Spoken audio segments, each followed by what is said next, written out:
Hai, assalamualaikum semua. Saya bernama Putra Mesyari Abu Karim Jeffrey. Saya seorang pelajar tahun 6 Al-Jazari. Lihatlah sekolah saya ini. Cantik dan bersih kan?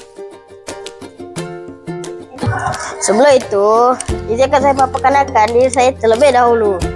Saya merupakan anak yang ketiga daripada 4 orang adik-beradik.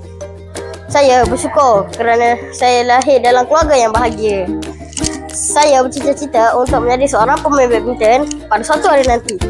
Sifat ceria dan mesra menjadikan saya disenangi dan disukai oleh rakan-rakan dan guru-guru.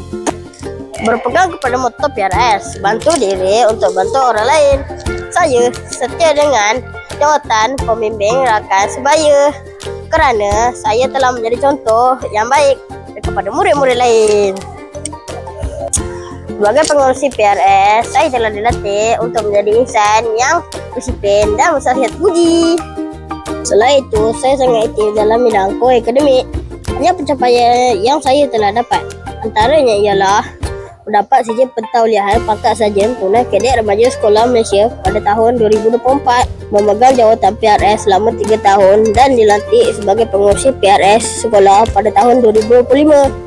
Yang mendapat sijil penyertaan dalam kejohanan sepak takraw daerah Kintau Utara peringkat Zon C dan F tahun 2024. Part kelima, bantu mula kursus penaikan pangkat korporal TKRS daerah Kintau Utara 2024. Kejohanan keusahawanan kategori putra perkemahan kenaikan pangkat sarjan TKRS peringkat negeri Perak 2024. Tempat ketiga, tali temali putra sekolah rendah Karnival TKRS peringkat daerah Kintau Utara 2024 dan lain-lain penyertaan lagi.